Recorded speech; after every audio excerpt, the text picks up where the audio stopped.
आज हम आपको सुनाएंगे एक चतुर बूढ़े की कहानी। तो चलिए चलते हैं कहानी की तरफ।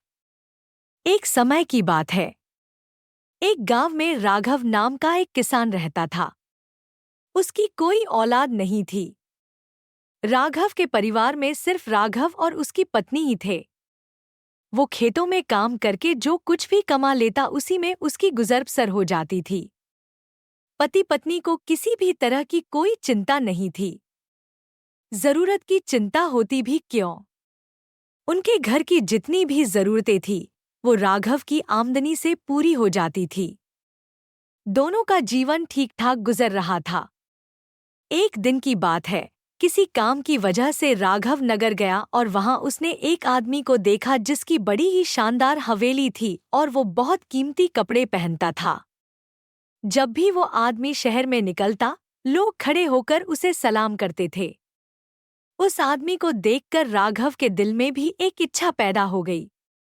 उसकी ये इच्छा थी कि वह भी इस अमीर आदमी की तरह ठाट बाट वाला जीवन बिताना चाहता था।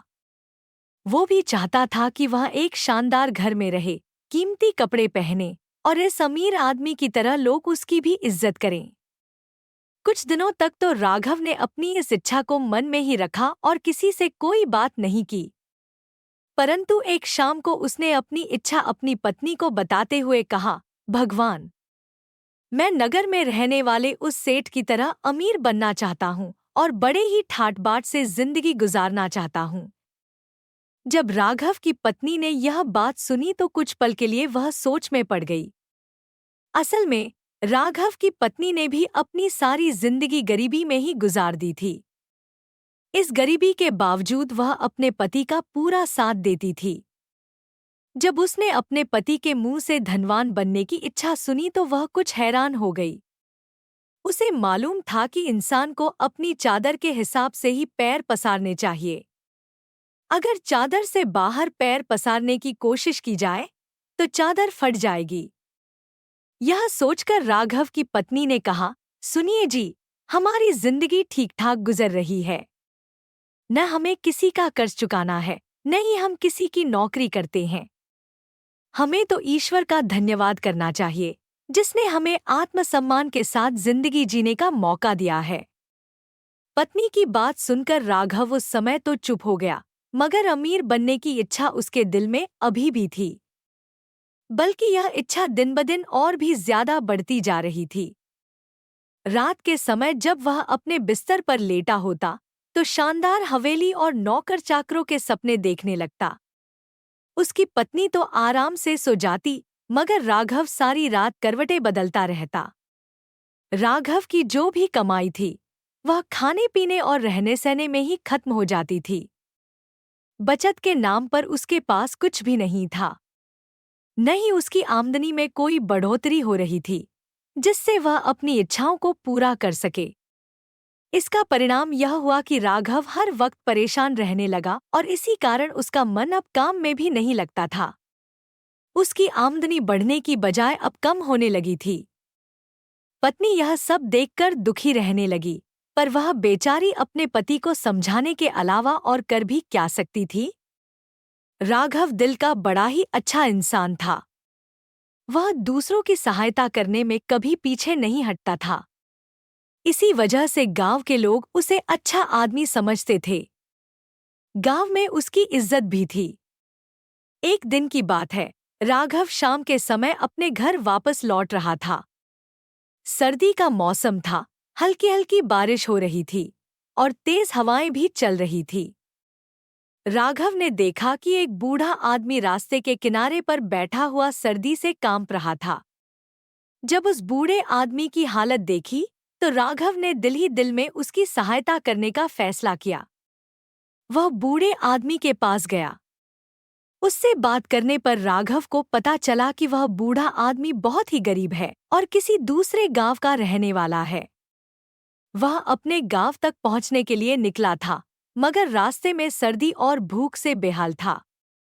उसके पास गर्म कपड़े भी नहीं थे और अपने गांव तक पहुंचने में उसे काफी समय लगने वाला था।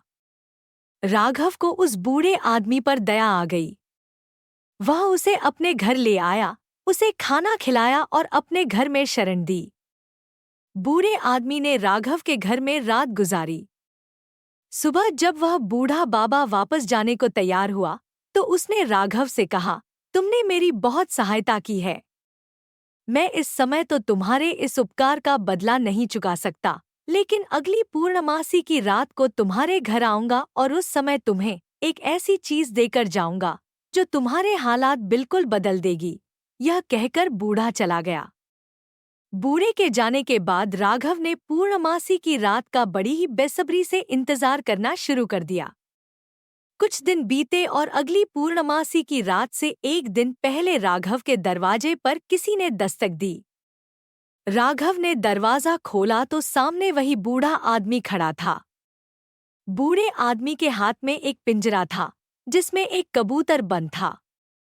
बूढ़े आदमी ने वह पिंजरा राघव को देते हुए कहा, यह भले आदमी, तुमने जो उस दिन मुझ पर उपकार किया था उसी का बदला चुकाने के लिए यह कबूतर तुम्हारे लिए लाया हूं। इसे अपने पास रख लो। राघव ने कहा, बूढ़े बाबा, भला मैं इस कबूतर का क्या करूंगा? मेरा तो खुद का गुजारा मुश्किल से चलता है। भला इस कबूतर को मैं क्या खिलाऊंगा और क्या पिलाऊंगा? यह सुनकर राघव मायूस हो गया। तब बूढ़ा आदमी कहने लगा, अरे भाई, तुम क्या जानो कि यह कबूतर कितनी कमाल की चीज है। हर पूर्णमासी की रात को इस कबूतर के पंख सोने के हो जाते हैं। बस जब भी इसके पंख सोने के हो जाएं, तुम इसके कुछ पंख निकाल लेना और फिर इसे पिंजरे से निकालकर आजाद कर देना। जब तुम उन पंखों को बाजार में बेचोगे तो तुम बेशुमार दौलत के मालिक बन जाओगे। मगर एक शर्त है कि तुम्हें पूर्णमासी की रात आधी रात तक जागते रहना होगा। अगर तुम सो गए तो इसके पंख सोने में नहीं बदलेंगे। कबूतर की यह खूबी सुनकर राघव मन ही मन खुश हो गया और सोचने लगा कि यह कबूतर अवश्य ही मेरे सपनों को पूरा कर सकता है।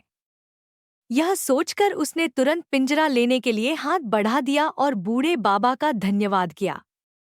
अगले ही पल बूढ़ा आदमी वहां से चला गया, मगर जाते जाते वह यह कहकर गया, खबरदार, यह बात किसी को न बताना। बूढ़े की इस बात को राघव ने गांठ बांध ली और बहुत ही खुशी से कबूतर का पिंजरा लेकर घर के अंदर आ गया।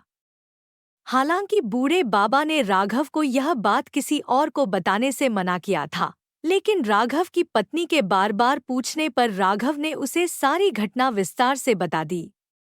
साथ ही उसने अपनी पत्नी से यह वचन भी ले लिया कि वह यह बात किसी अन्य व्यक्ति को नहीं बताएगी। इसके बाद जब रात हुई तो दोनों उस पिंजरे के पास बैठ गए। वे दोनों आधी रात होने का इंतजार करने लगे, मगर जब आधी रात होने में कुछ ही समय बाकी था, दोनों पति पत्नी को नींद आ गई और वे सो गए। जब दोनों की नींद खुली तो सुबह हो चुकी थी। दोनों पछताने लगे, मगर अब हो भी क्या सकता था। उन्होंने कबूतर को दाना खिलाया और अपने काम में लग गए। कुछ दिन इसी तरह बीत गए। फिर से पूर्णमासी की रात आ गई और इस बार राघव की पत्नी ने पक्का इरादा कर लिया कि वे रात भर जागते रहेंगे। मगर फिर वही हुआ, आधी रात से कुछ पहले दोनों को फिर से नींद आ गई। इस तरह कई पूर्णमासी की रातें बीत गईं, लेकिन राघव और उसकी पत्नी कबूतर के पंखों को सोने में बदलते नहीं देख पाए। राघव ने अपनी पत्नी से कहा, कोई बात नहीं, कबूतर तो हमारे घर में ही है, यह जाएगा कहाँ? एक न एक रात तो ऐसी आएगी जब हम जागते रहेंगे। राघव की पत्नी अक्लमंद और समझदार थी, लेकिन उसमें एक कमजोरी थी, वह किसी भी बात को ज्यादा दिन तक छुपा कर नहीं रख सकती थी। एक दिन उसने अपनी सहेली को यह राज की बात बता दी। उसकी सहेली ने यह बात अपने पति को बताई, जो गांव के जमींदार का नौकर था। उस नौकर ने यह बात जमींदार को बता दी।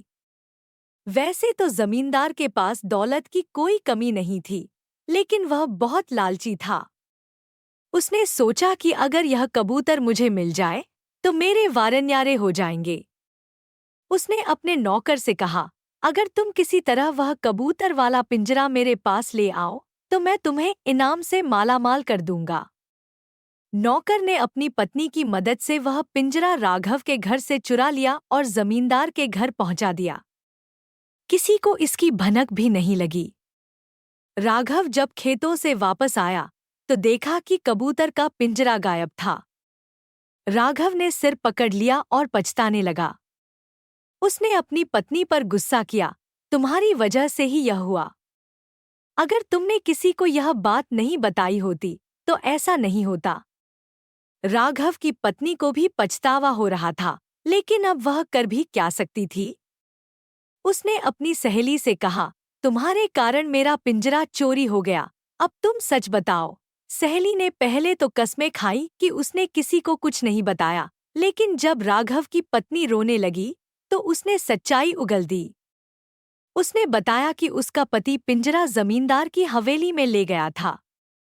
राघव बहुत परेशान हो गया। उस समय गांव में यह प्रथा थी कि अगर किसी के साथ अन्याय होता तो वह नगर के कोतवाल के पास शिकायत लेकर जाता था। राघव ने अपनी पत्नी से यह बात छुपा ली कि वह क्या करने वाला है। अगले दिन वह नगर के कोतवाल के पास पहुंच गया और उसे सारी बात बता दी। कोतवाल ने राघव की बात सुनने के बाद कहा, तुम जाओ, कल मैं तुम्हारे गांव में आऊंगा। तुम्हें तुम्हारा कबूतर वापस मिल जाएगा। अगले दिन पूरे गांव में यह बात फैल गई कि कोतवाल गांव में आ रहे हैं और जमींदार की हवेली में ठहरेंगे। कोतवाल ने जमींदार के यहाँ पहुंचते ही कबूतर वाला पिंजरा देखा और कहा, जमींदार साहब, यह पिंजरा तुम्हारे पास कैसे आया? मुझे बताया गया था कि यह कबूतर एक गरीब किसान को दिया गया था। जमींदार के चेहरे का रंग उड़ गया। उसने कोतवाल को बहाने बनाकर समझाने की कोशिश की, लेकिन कोतवाल ने उसकी एक न सुनी। अंततः जमींदार को सच बताना पड़ा। कोतवाल ने जमींदार को आदेश दिया कि वह पिंजरा तुरंत राघव के पास भिजवा दे। जमींदार बहुत लालची था, इसलिए उसने सोचा कि क्यों न वह पिंजरा राघव से खरीद ले। उसने कोतवाल से कहा, मैं इस पिंजरे की सही कीमत देने को तैयार हूँ, अगर राघव इसे बेचना चाहता है। राघव को हवेली पर बुलाया गया। जमींदार ने पिंजरे की इतनी ऊंची कीमत लगाई कि राघव के होश उड़ गए। राघव ने सोचा कि इतनी बड़ी रकम मिल रही है तो क्यों न पिंजरा बेच दिया जाए। राघव ने पिंजरा बेचने का फैसला कर लिया और भारी भरकम अशर्फियों की थैली लेकर घर लौट आया। अभी राघव सो ही रहा था कि दरवाजे पर दस्तक हुई। उसने दरवाजा खोला तो वही बूढ़ा आदमी खड़ा था जिसने राघव को वह कबूतर और पिंजरा दिया था। बूढ़ा आदमी हंसते हुए कहने लगा, मैंने सुना है कि जमींदार ने भारी कीमत देकर वह कबूतर खरीद लिया है। राघव ने कहा, हाँ बाबा, आपने ठीक सुना, मुझे उसकी अच्छी कीमत मिली है। बूढ़ा आदमी हंसते हुए कहने लगा, बस यही तो मैं चाहता था। राघव हैरान होकर पूछ बैठा, आप क्या कहना चाहते हैं? बूढ़ा आदमी फिर हंसने लगा और कहने लगा, कभी कबूतर के पंख भी सोने के होते हैं? वह तो बस एक मामूली कबूतर था। जो कुछ भी हुआ वह मेरी योजना के हिसाब से हुआ है। अब तुम्हारे पास काफी रुपया है, अब तुम और जमीन खरीदो और मेहनत करो। धीरे धीरे तुम भी दौलतमंद हो जाओगे और अपनी सारी इच्छाएं पूरी कर पाओगे। कुछ समय बाद राघव सचमुच ही एक बहुत अमीर आदमी बन गया। उसके पास अपनी शानदार हवेली थी। वह कीमती कपड़े पहनता था और पूरे शानो शौकत के साथ जीवन जीता था। दूसरी ओर जमींदार मायूस होकर आखिरकार कबूतर को आजाद कर चुका था, क्योंकि महीनों बीत जाने के बाद भी पूर्णमासी की रात को कबूतर के पंख कभी सोने के नहीं हुए थे। तो दोस्तों, अगर आपको यह कहानी पसंद आई हो तो इसे लाइक कीजिए और शेयर कीजिए।